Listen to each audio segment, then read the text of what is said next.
control panel, if you click the orange arrow at the very top, that will kind of hide the control panel on just a little strip. And then if you wanted to open it back up again, you just click the arrow in the opposite way. Also, you can raise your hand, and at that point we can unmute you and you can ask a question. And then the chat box is down at the very bottom of your control panel for the webinar, and that's where you can enter your questions. And we will see those as they're coming through, and we will address them.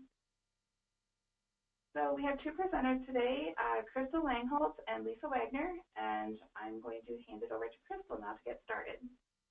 Hi, everyone. So really the purpose of this webinar is to talk about a capital pool that we have been developing now for the last several years, and to give you a lot of time and chance to ask questions about that.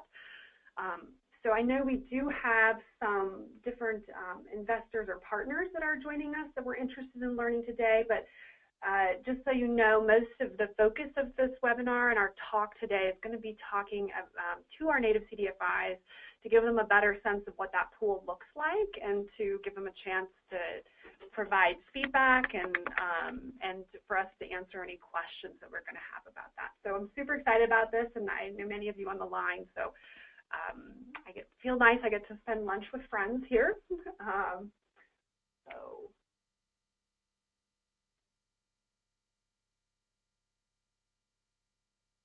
Okay, so the first thing I wanted to do here was to give you a really good sense of the background on the pool development, because the background really it affects what the ultimate structure that we ended up with looks like, and it really affects kind of our steps moving forward. So I think it's helpful to give you some of that context.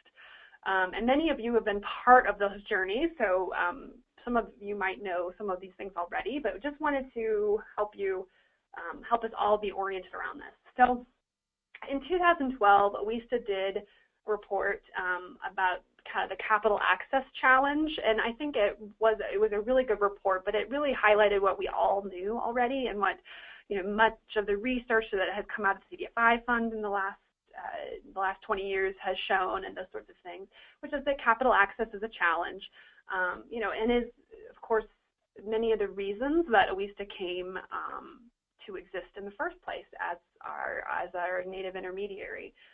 And so that information,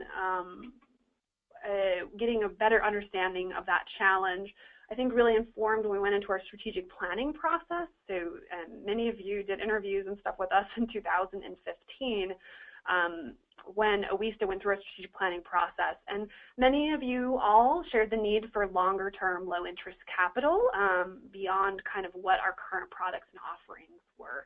And the idea of how about we all collaborate to create some sort of pool was mentioned by lots of our clients, and as well as the need for OESTA to take some leadership in that role. And so that was part of that actually made it into our strategic plan with the idea of us supporting the development of a capital pool and really not knowing what that would look like, but just that we were supposed to provide leadership in helping make that happen for the industry. Not really knowing what that would end up ultimately looking like. And so that was how it ended up in 2016. We had a Northwest Area Foundation meeting. The CDFIs from that footprint, we all had a great meeting out in Minneapolis. And we talked about this collaborative pool and what that would look like and what did we, you know, how could we do that and how could we all leverage our strengths, and did some brainstorming around that. And what came from that was the very firm understanding that we needed to do more brainstorming about that. It was a good meeting, but it led to the creation of a steering committee of native CDFIs who over the last year and a half have been providing feedback for us as we have gone through this capital pool development process. So I'm very thankful to all of the native CDFIs who have reviewed things, provided feedback, and done several phone conference meetings and an in-person meeting with us to help us think through this structure. So thank you all who were on that committee with us. And then the other part of this process was we were getting great feedback from our native CDFIs, but that led to us knowing that that was only half of the equation on a capital pool, right? The other half is what are the needs of investors and funders and potential partners for the pool. So we did an insane amount of interviews with those folks, and I think we did something like 22 interviews, something total like that. And that was a really enlightening experience, but it really gave us a sense of what they would support and not support, and what kind of security they would need, what kind of terms were appetizing to them, and really helped lay the groundwork for what would become our ultimate pool structure and what we came up with. So that is the background, and just because as I talk about it, there are going to be certain things where I'm going to say, and that's something the investors required, or I felt like it was important, or this was feedback we received from our native CDFIs. I felt like it was important to give you some of that sense of where this came from, so you can know where this ultimately had the genesis of. So. Okay, so here you will see a lovely visual of the pool. And right now, just to give you some broader context, we are hoping that this pool will be capitalized at $10 million. And that number we came to, we did some initial financial analysis. Some of our folks from our steering committee were kind enough to send us some of the original financial need and some stuff like that helped us kind of settle on. We wanted a number that was like big for us at least, but not something that we could actually deploy as an industry and feel comfortable and good about. And so that's where we currently are. That number may actually move around depending on what kind of need we have, right? So we're going into this process you saw of reviewing your statement of interest, and if we find, for example, really strong applications at 12 million, we could try to find some additional investment. So, but 10 million is the goal as of right now. And that pool really is designed as a membership-based pool. So it is a little different than like our current loans products are all structured as revolving loan products, whereas this is really designed to be a membership-based thing where you guys are making equity investments into the pool to participate. And basically what we are doing is we are providing matching up investors and to create a larger pool of funds and then distributing that out to you. So that just gives you a broader sense of how it works, and Lisa and I are really going to talk a lot about the logistics and get kind of in the nitty-gritty here over the next couple of slides, but that's the basics. And then we're actually going to pause, just so you know, after we finish talking about the structure of the pool, and you guys can ask all your questions. And then after we answer all of the pool structural questions, we'll talk about the statement of interest and application process and the timeline for the project, and then answer questions about that. So, but that is the broader pool, seen so beautifully through this visual here. The other thing I want to highlight on this slide is just to say that these are moving. We're going to talk a lot about like the terms of, and we're going to quote you some interest rates and stuff like that. And that is until right now we've had. It's been exciting, but we've had a lot of great interest from our investors and financial institutions and potential partners on this pool. We're currently, actually, it's very exciting, I'm presenting to like a lot of boards and stuff over the next little bit here, and have had some verbal confirmations of both grants and investments from different partners. I'm super excited to be able to announce those when they're officially like ink's dry on stuff. But we're currently capitalized. We have 8 of 10 million lined up. So woohoo! But that, like I said, that all stuff is that ink needs dry on it and those sorts of things. But once we know exactly who's going to participate and what the terms of those investor commitments are going to look like, then we're going to be able to know exactly what the final terms will be for you, right? So what the cost of the capital is going to be, all of those things are slightly dependent on what the overall investment structure is going to look like. I mean, that being said, I mean, we've been very clear about what our targets are for the terms, what our expectations are. All that has been clearly communicated, but if somebody comes in with a 2%, $2 million investment versus a $1.8 million, 1.8% investment for $2 million, that actually does affect what the ultimate interest rate that you guys can get off of it, right? So I just want you to know that we're going to do our best to kind of quote and give you a sense of it, but these final pieces are still being figured out and negotiated with our current investors and partners that we're lining up. So next slide.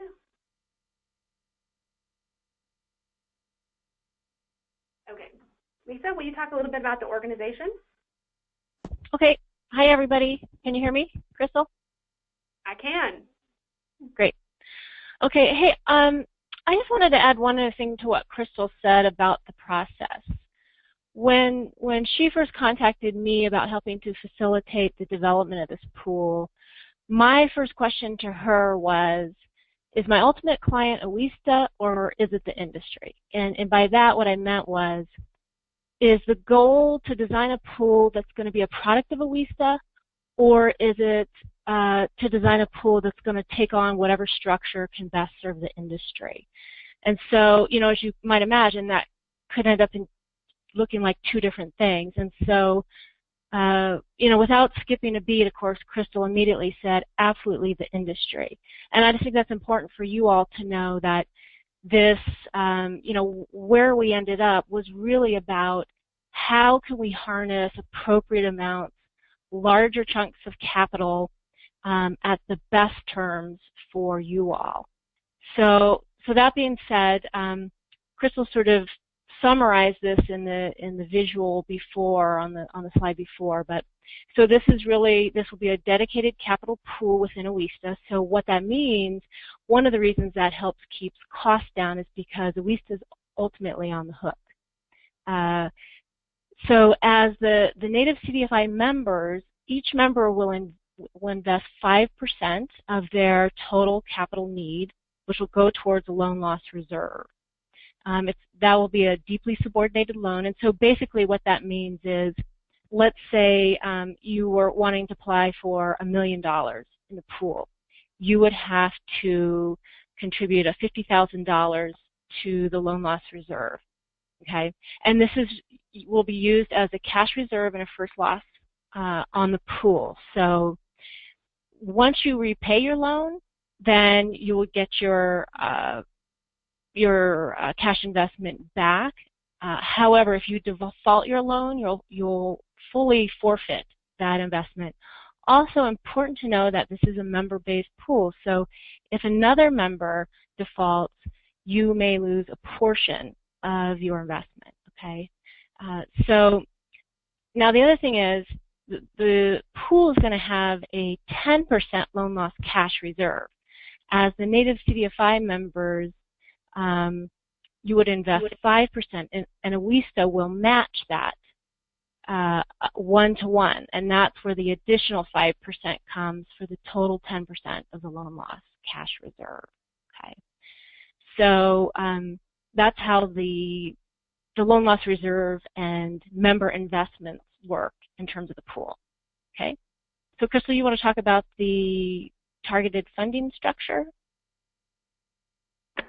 Yes, and we've kind of alluded to this a little bit, but basically what we're doing is we're trying to create a capital blend from foundations and different banking institutions, and actually we've had some interest from other native CDFI partners to create a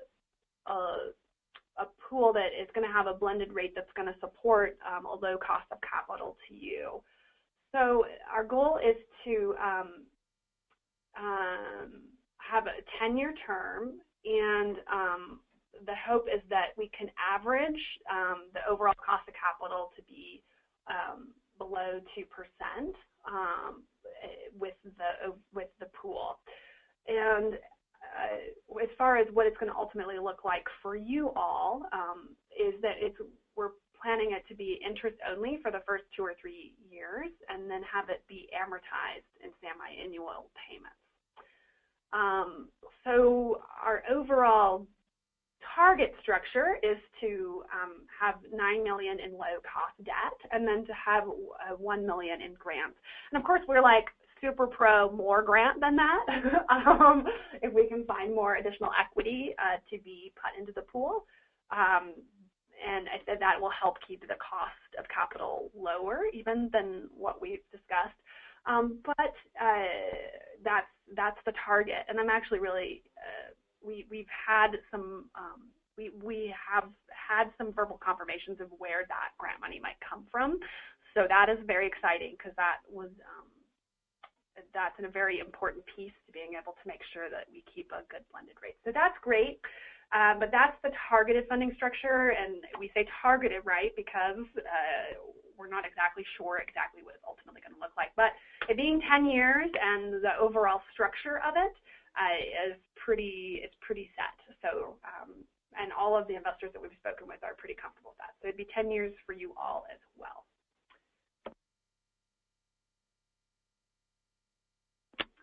Okay. Yep.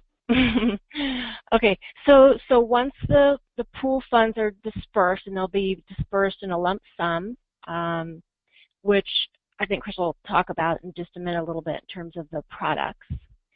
OWISA would take a small annual fee for administering the pool. That would really be coordinating with the funders and with the members in terms of reporting, financial and impact data, looking at collecting payments, and continually looking at the strength of the members in terms of financial strength on the lending side, just like we all do when we manage our loan portfolios. So then 50% of the annual net income of the pool will go towards supporting some kind of industry sustainability type of effort.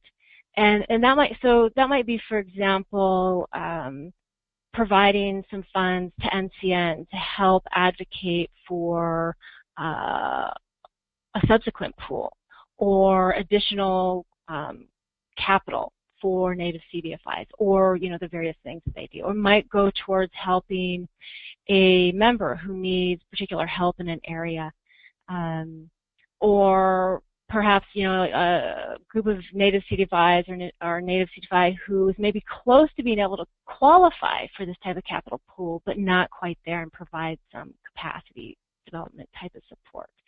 So that'll be decided on by the members. One thing that's important to keep in mind is that the pool is not designed to generate a lot of profit, and that's in order to keep the cost to the members down, to keep your lending costs, your cost of capital, as low as possible. So we're not talking about a lot of money here, but it was important to OWISA to be able to, if there are profits on the pool, to be able to use some of that to help build future sustainability for the industry. So again, remember, we're not talking about a whole lot of funds here, but that's something that the members of the pool would decide on, how those funds, where they were distributed. Okay, so prior to the pool forming, members will be underwritten, and that's the process, that's the call for interest that went out, that OWISA put out, I think, last week. And we'll have to meet certain minimum requirements, of course. Those things are, net asset ratio. I think many of the MPS, which we're familiar with from the CDFI fund, those types of ratios, plus some additional ones around financial management and financial strength. And really, the underwriting will be using a camel-based type of analysis. So it's a combination of those things. Looking at all the stuff that you all might imagine, liquidity, portfolio quality, that type of stuff. Also, what's really important is being able to demonstrate your ability to deploy capital within a year. So it's really important, this is a pilot pool, and one thing that's really important is that we can demonstrate that it works, that it can succeed, that the money can get out the door, and that it can be repaid. And that's going to help set the stage for future pools that may have more flexibility. So showing success to investors and funders and to really the capital world that, what a great investment native CDFIs are, because we all know it, but there's never really been anything done like this. So it's really important that we have good and quick success with this initial capital pool so that there's opportunity for future pools. And then once the distributions are made and you're out there making your loans, you'll be required to provide some financial impact data to AWISTA based on what funders want. So that's sort of the gist of the operating side of the pool. And now Crystal will talk about the two products that we anticipate coming out with the pool. Right, and I just want to add on this slide, this process was really informed by a couple of different things that we did, and the distribution and of allocation of some of the resources to support the industry was one of the things that we heard kind of time and time again with the steering committee, was this sense of like people didn't like the idea of it being exclusive and blah blah blah blah blah, and which of course we felt too, right? So there was a sense of like wanting the pool to be able to give back to the broader industry to help build the capacity for the rest of the industry. And so that was one of the ways we tried to give back to continue to build the industry. And then this idea of the quickly being able to deploy capital, that is the thing we heard time and time again from the investors when we did the interviews, was that they really wanted to see the money hitting the streets fast. And so that is why that is such an important part of our evaluation of the CDFI participation.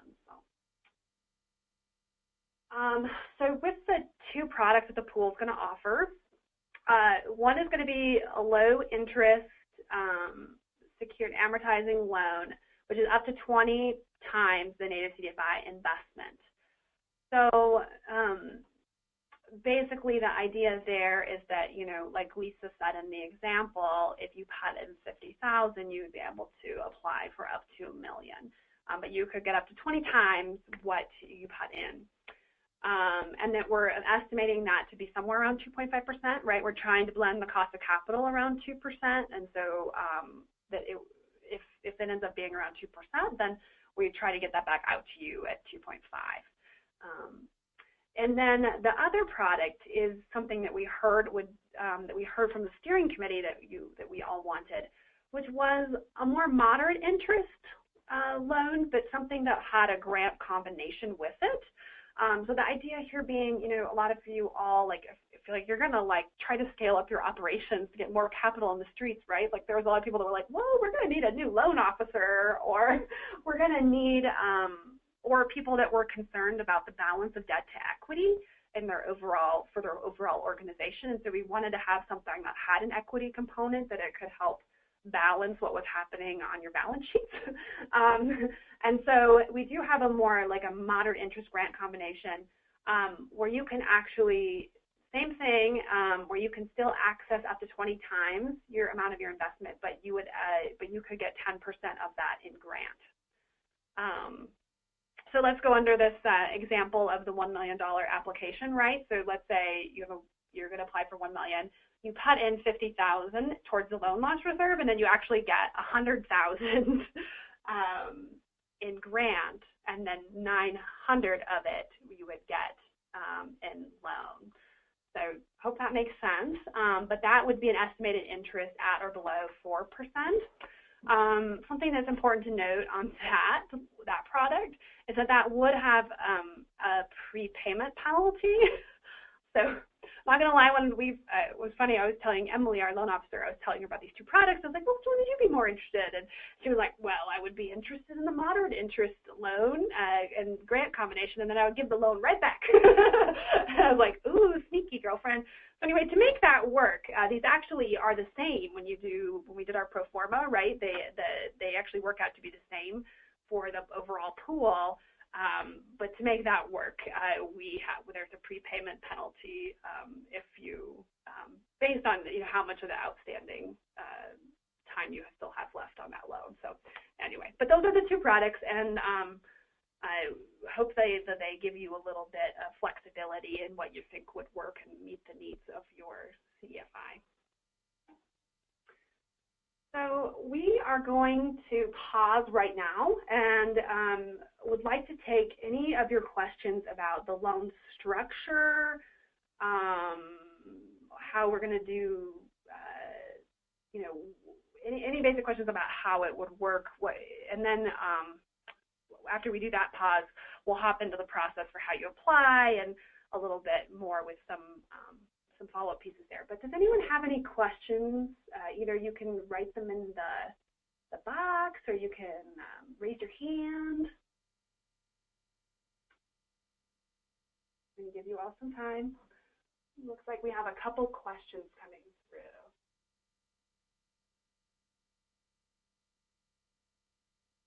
Okay. So the question here is, the loan is for how many years?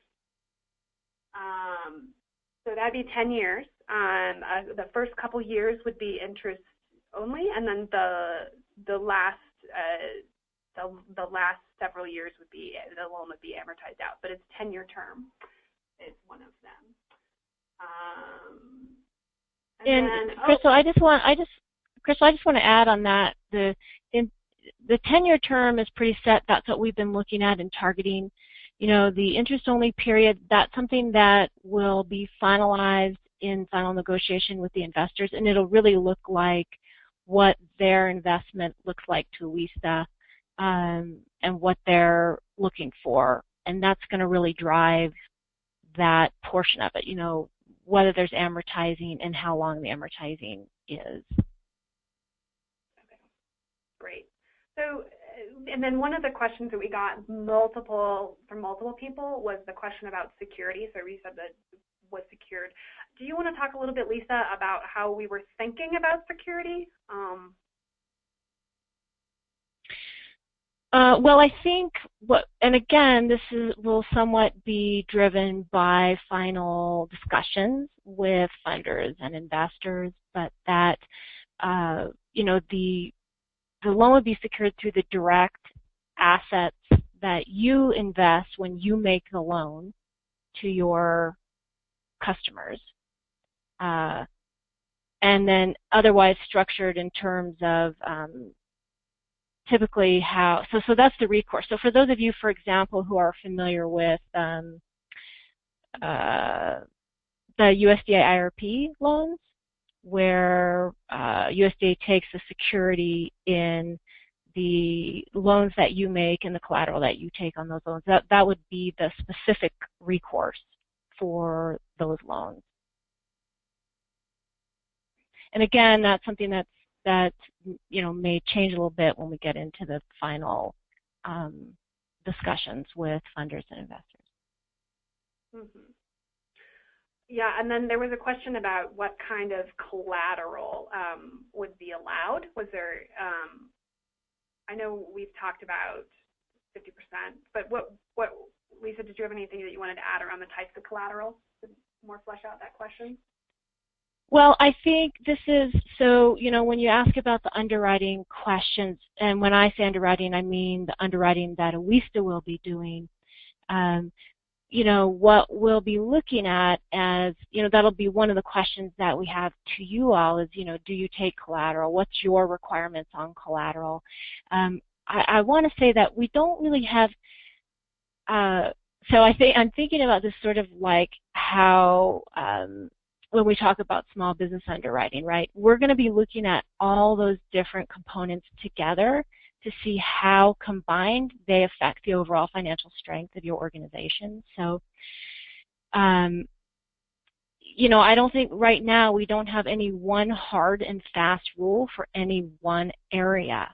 We're going to be looking at all those areas and looking at your CDFI on the whole in terms of that camel type analysis that I described to see what kind of financial strength and sustainability you have now to commit to be to provide the strongest foot forward for the pool. So I know I'm kind of dodging that question a little bit, but it's really in some ways for your benefit because we don't want to knock anyone out automatically without seeing the whole picture, if that makes sense.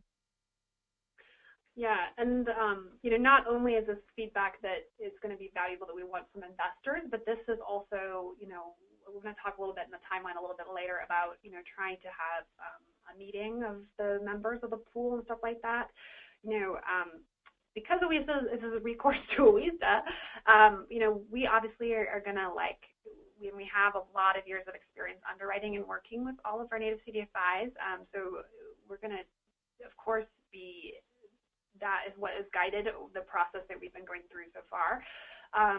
That being said, we care very much about your feedback and what the members feel comfortable with too. And so we're going to do when we have potential in-person meeting this fall of the members. These are the kinds of things that we want to talk about and have the membership talk about where they're comfortable too, right? It's a membership-based pool. You are your brother's keeper in it. How much risk do you feel is comfortable too? So some of that, figuring out some of these final impetus and details are also going to be on you all. So that was my non-answer to that. And then the last question I saw come through that we haven't addressed is if you don't have a 3-year history of loans, is that an absolute requirement, or can you get a waiver to new and emerging organizations? So you'll note the specific language we used was approximately 3 years. I think if you have, and the reason I did that is I could think of a couple organizations off the top of my head where I was like, oh, they'd be so close and they would otherwise be perfect for those, but they don't quite hit 3 years. What do I do? So anyway, I think if it's less than 2 years, please don't. I don't think that this is the right product for you.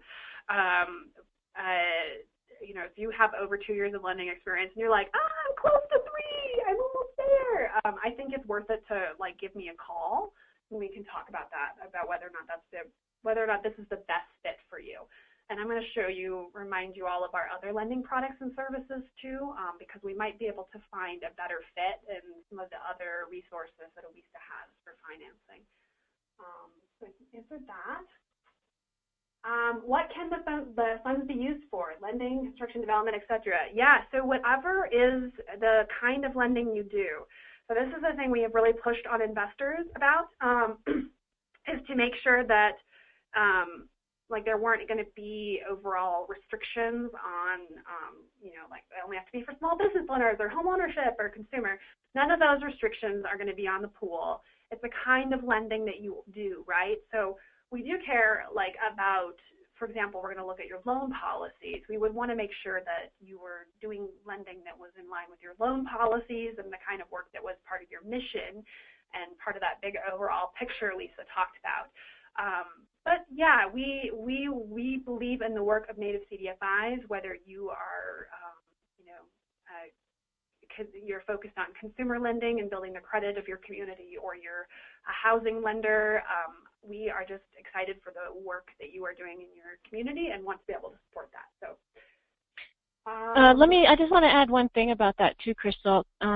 We've talked a lot on the call about the numbers and the finances, and I definitely don't want to lose sight of the importance of the power of what you all do, and that's really what drives funders and investors to want to make this investment, particularly at what we're pushing at as low cost as possible. So being able to demonstrate the impact that you've had, the more easily you can demonstrate that, if you're someone who's tracking that stuff, that's going to strengthen your position as well, because being able to show that impact, how you make a difference in your community, that's going to be an important piece of this as well. Yeah, preach it. So the one other new question came through. I'm going to give it to Lisa. Is that USDA requires concurrence on every loan closing with their IRP money. Is OISA going to require the same? No. You're more familiar with the project. Okay. Well, OISA is not going to re-underwrite your loans. This will be, for those of you who had OISA loans, this will be the similar type of, there'll be a lump sum disbursement and you're off and running. You lend those monies out the way you want. really, OESIS due diligence is going to come in the underwriting up front, and then there will be, you'll have to turn in financial statements annually, that kind of thing. But no, absolutely, I do not believe OESIS wants to re-underwrite all your loans. Good question. Yeah, we love you, but not that much. Big difference. Yeah, and I would also just say that's one of the power of why the pool is under WISTA to begin with, is that's the thing we heard from investors too, right? They were all like, well, we want to underwrite a WISTA, we don't actually want to underwrite every single member of the pool. So yes, so we don't want to re-underwrite you, definitely not. Okay. Okay, so this is a good question. Native CDFI loans receivables then would be security on the loan.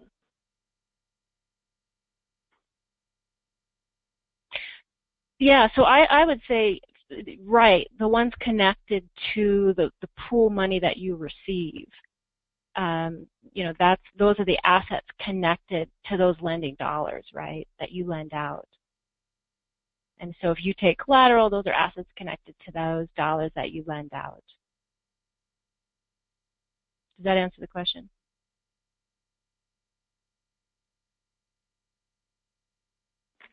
Yep, I think that's it. Okay. I think we're going to double check that we didn't miss any of those. But I think we got them all. So I'm gonna spend some time, and we'll do some more questions at the end. Oh, okay, we just found another one. Can you speak of the anticipated role of the advisory committee? So that's great. That's a good question. So, we've used a lot of different language around what this looks like. So currently what we're thinking is that the steering committee that's currently been in place, we would keep a similar sort of structure like that for the pool that would be that would become basically the members of the pool, and that you would provide feedback on the overall pool, would be able to, you would have some different things that you are deciding, right? So you're deciding what to do with the profits from the pool, and also be sort of transparently sharing what's going on with the rest of the members of the pool, those sorts of things. I don't foresee it taking tons of time for you all. Like, we want this to be an appropriate level of commitment for you all. Like, you don't want to be on like another board, right? Like, that's the last thing you want. We would try to make it somewhat, we would want to make it manageable for you all, and how you would advise and participate in that. And I think that is actually one of the things that we would figure out as a membership-based like when we have the first meeting of the members, we could talk about what those official roles and responsibilities would look like, and how much of the decisions do you want to be part of, and those sorts of things. So I think that is still, we know some of the pieces of what that answer is, but then I think some of it is still up in the air based on what kind of commitment you all want to have to that, and what you want those responsibilities ultimately to look like. Yeah, and the only thing I'll add about that is I don't think that anybody envisions, we're not going to be sharing everyone's financials with each other. Those are confidential. So if that's a concern in terms of the member group, it's not like when Crystal says we'll be sharing, how the pool is doing, it doesn't mean sharing, if you're a member of the pool, sharing your financials with other members of the pool. So I just wanted to add that in there in case anybody was worried about that. Yeah, good clarification. Yeah, I meant like the overall pool performance, and reviewing that, because obviously you care about the overall pool performance. So yeah, that was good. Okay, so I want to give you a sense of how to apply if you're interested and you think this is a good fit for you. So shocking news, we maybe have been launching this whole new impact tracking system for native CDFIs called Otis. But look at us, we have been practicing what we preach, which is to say that Awista has been using Otis, our new client management system. Go team. Some of you saw this from the original blast. I know some of you have even started your application, and some of you have even successfully submitted your application, so way to be on it. But I just want to walk you through the process for applying, because it's a little bit more complicated than just filling out a form in SurveyMonkey right now. So right now, you've got that link, and it's an email blast. And basically what you do, you'll answer basically 4 questions. And then Caleb is checking that regularly and gets notifications of once you've completed that form saying that you would like access to your very own native CDFI portal where your questions will be answered and saved. And what's going to be super cool about this portal, guys, is that you will not have to provide, so some of you are partners with Awista in many different ways, right? So we do technical assistance for you. Maybe we write your NACA. Maybe you're a loan client already. Like, you won't have to send your strategic plan and your financials like 8,000 times to Awista. Like, it's going to go into this one place, and we're all going to be able to see it and have access to it here at Awista. And so you're not going to have to like constantly be barraged with requests from Awista to have things, your strategic plans and blah, blah, blah. So the portal is going to, I think, be really cool for you guys, and that is actually where you would do your grant report, your loan reporting, the quarterly borrower reports that we require. It's actually going to move to just doing it on your very own native CDFI portal on a quarterly basis. But all that to say, you will receive an invitation for your native CDFI portal once you submit that link to Caleb, and he will share that out with you. And you basically will create your username and password and be able to log into your portal, where you will find the application and the statement of interest. And here is what the statement of interest looks like in the portal. So basically, there's a simple form that you click on that opens it up and the statement of interest, and you fill out. It just looks like basically like a survey where you fill in your information.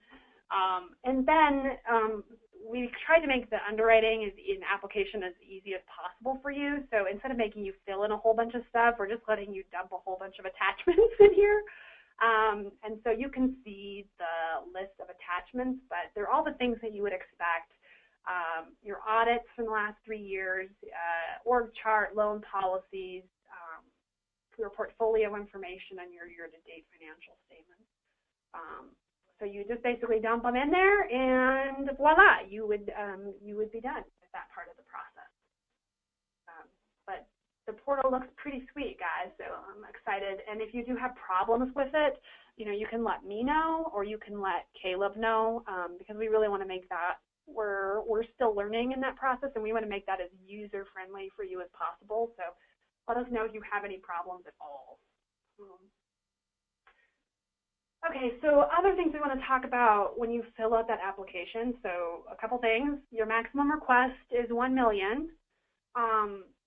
And one of the things that the steering committee asked a lot and we had to think about was, we have people that, might want to apply that already have an Awista loan, and was there any concerns about, if they could apply for more money from the pool and those sorts of things. The answer is there is no exposure limitations here, because you're limited to a $1 million loan request anyway. Our maximum exposure on any one borrower could only go up to 12%, which is totally, is fine for us. So anyway, you can apply for up to $1 million, even if you have a big loan already with us. So cool. The other thing, you want to consider is, can you afford to take on debt? So, considering your what your net asset ratio would be after you take on debt. So just thinking about your level of comfort with debt. And then the other thing that you want to think about is on the form. We tried to make this clear, but assume that you have the equity contribution. There is like a little box where you say like, yes, no, maybe, I don't know if I have it yet or whether I could come up with it or not. But we really wanted people to apply for the amount that you really thought that you could deploy in lending, and to not let the equity contribution keep you from applying for this. You know, if you're like totally ready to go, you're like, woohoo, I got the equity, then, you know, say that you have that ready to go and you're not worried about that. But if you, for some reason, you know, you're really, you might not have that available. You run really lean and mean and basically lend everything that you have, and so you don't have tons of equity. Like, please stay, like, just please apply for what you would use, and we'll flag that, and then I'll probably call you and we can talk about your specific situation. You know, you might not have it right now, but you're expecting a big grant from blah, blah, blah, and could you use that for part of your equity contribution? And we can do some brainstorming about, is there a funder that you could come to try to get that additional contribution and stuff like that. So anyway, I just wanted to say that that don't let that keep you from applying if you don't have that lined up quite yet. And I also just wanted to give you a Crystal, yeah, sorry, I just want to add one other thing. One thing that's really important when you think about how much is really think about how much. Don't ask for more than you really feel like you can get out the door quickly, because that's really important to be able to deploy those dollars and to demonstrate that you can do that. So, you know, think hard about that and don't oversubscribe, because the success of this pool in large part is going to be, can we get those dollars out the door quickly, working and making impact in our community. So, you know, give that some serious thought. Look at your lending track record and what you have in the pipeline, and growth plans that you think are maybe realistic and even conservative, just so you can be sure to know you can get those dollars out. Great. Okay, and I guess the last thing I wanted to talk with you all again before we pause and do some more questions is I want to just give you a sense of the timeline for this. So this summer we are receiving applications, we are identifying pool members and doing the underwriting for them, and we're also continuing to fundraise. And really, like, that is, when I say fundraise, like, we're really trying to get to the place where we are moving all the verbal confirmations we've had to written confirmations, and can get people signed online and stuff like that.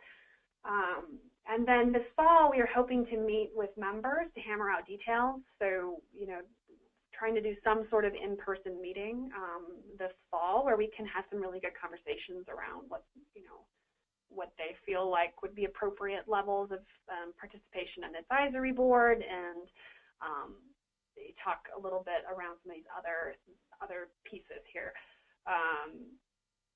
And then also, like, having some legal draft documents prepared so that the members could review them and those sorts of things.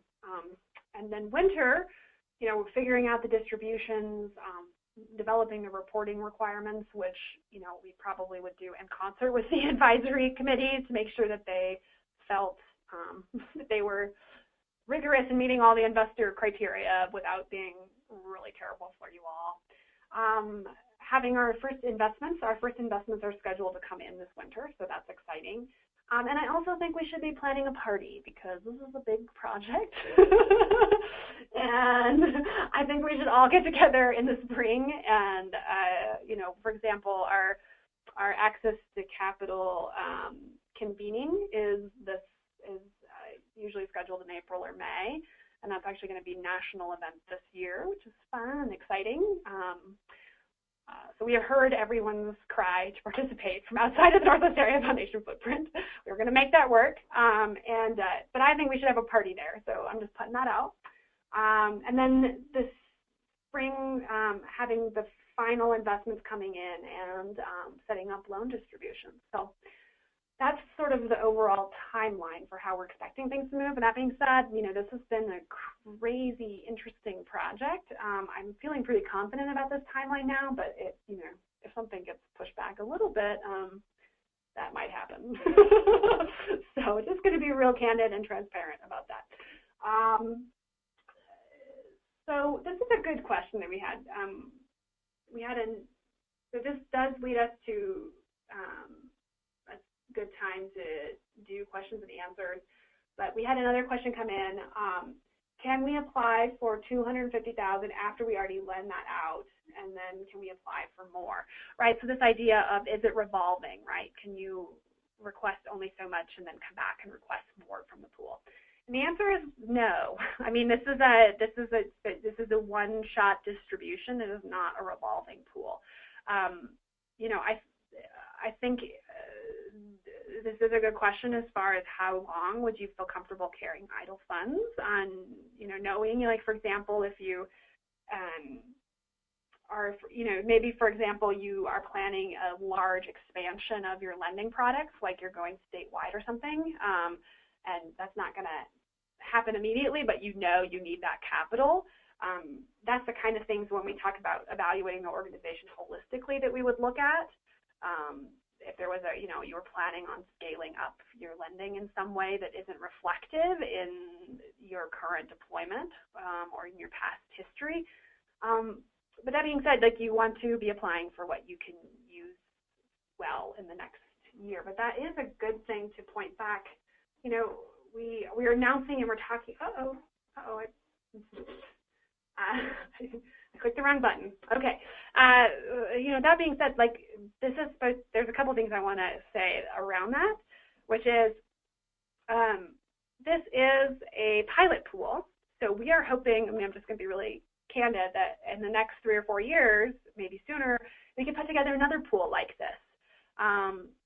So don't feel like this is your one chance to ever apply for something like this, and you're missing this really cool opportunity if you don't do it now, or you don't have the lending track record right now.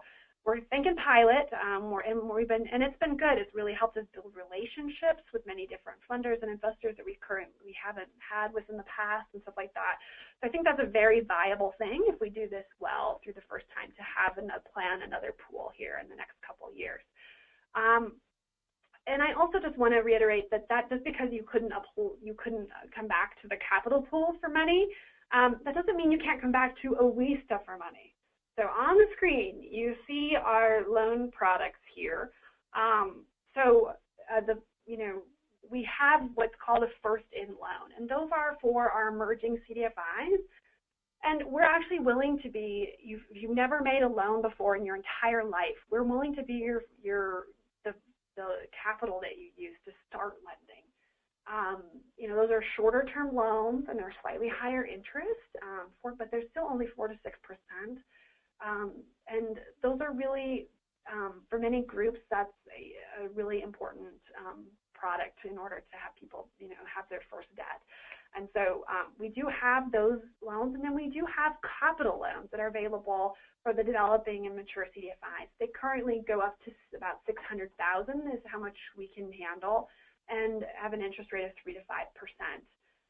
The term is shorter than the capital pool. It's up to 5 years, but it's still a really good loan product. And many of you have those loans with us. And both of those, the first in and the capital loan, are completely unsecured. And so, the idea of the capital pool is for us to be able to do longer term, lower interest. But there are these other, we are here at OWISTA are excited to support you in whatever stage your CDFI is in.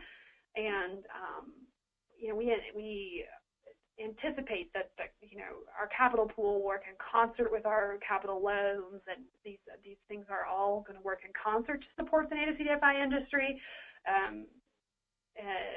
That this is a supplement to the work that we are already doing around capitalization, and not the only one-shot chance for you all to access something like this.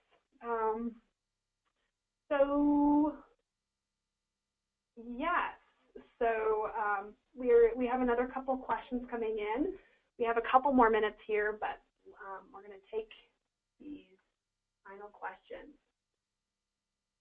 So one of the questions we had come in, can this capital be used to pay off existing capital on the balance sheet that is due for repayment to an investor? So I think the answer to that question is no.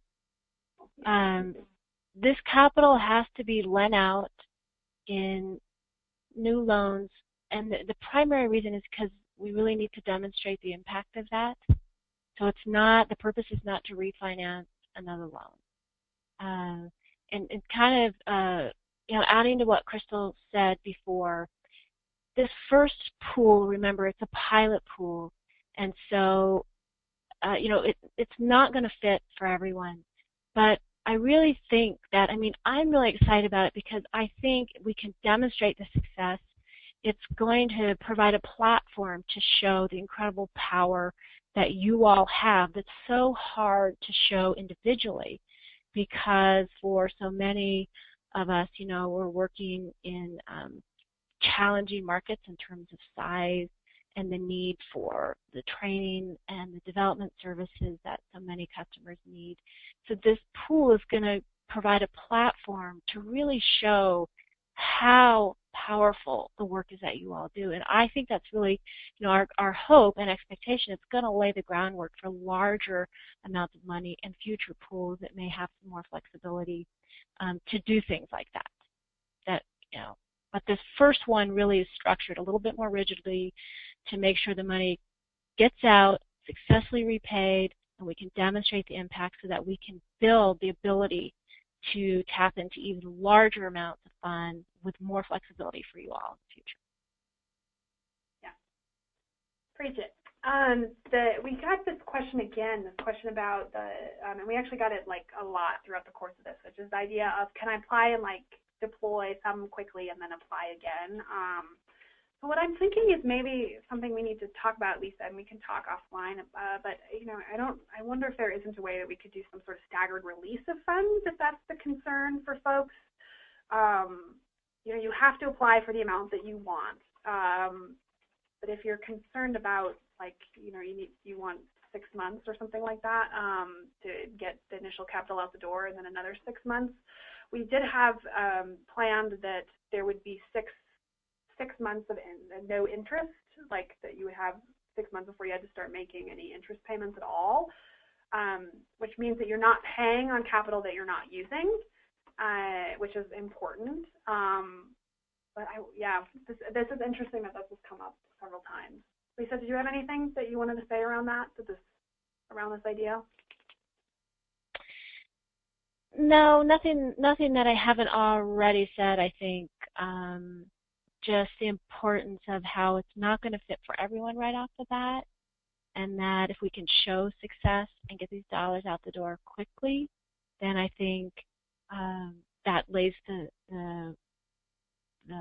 platform for creating a second pool. I don't know, there might be some ways something like that could work. I don't know if it would work for this pool. I think maybe we can talk about that offline. Okay. But yeah, it did bring me to an important thing, which was to point out that you don't have to pay interest for 6 months. So, yeah, I think I don't see any other questions. If you have other questions, ask now, or you can raise your hand and we can hear your voices. But otherwise, we have one? It's exciting. It's like Christmas every time I get. Okay.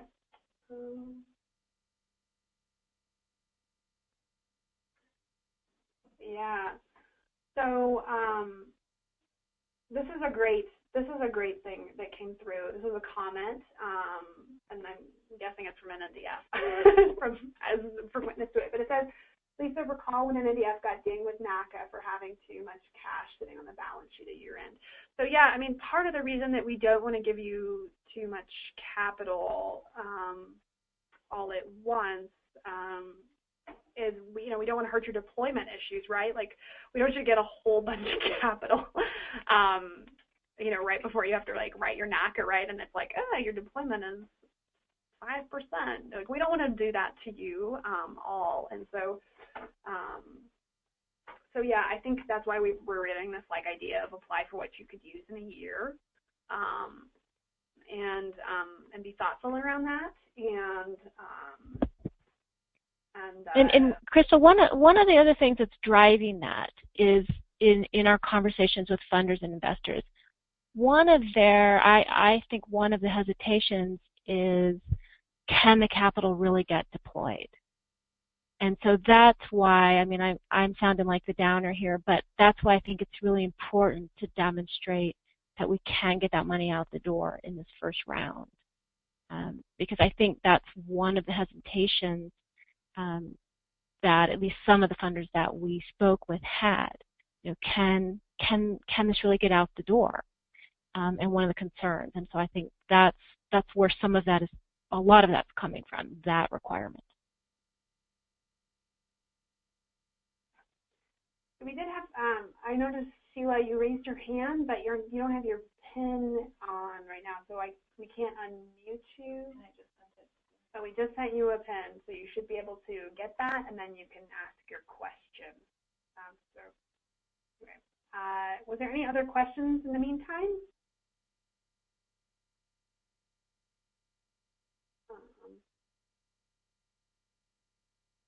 Okay.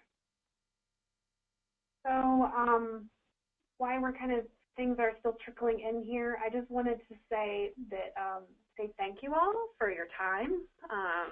And thank you especially again for folks who have been part of this process and provided valuable feedback the whole way. I hope you feel like your feedback has been incorporated as we've gone through this process. And the questions you've asked today actually are helpful as feedback on their own right, so thank you for that. We are going to send out the copy of this webinar recording, so you can listen again and again for your listening pleasure. And actually, we had several of our native CDF5 partners that couldn't be on the call today that wanted to listen to, so we'll send those out along with the webinar slide deck that you can access.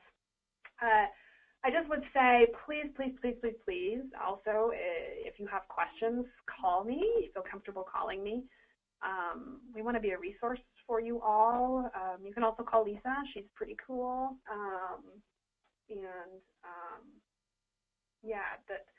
And thank you for being understanding of some of the things that we're still figuring out in this process. Your feedback will be incorporated through the questions you're asking too.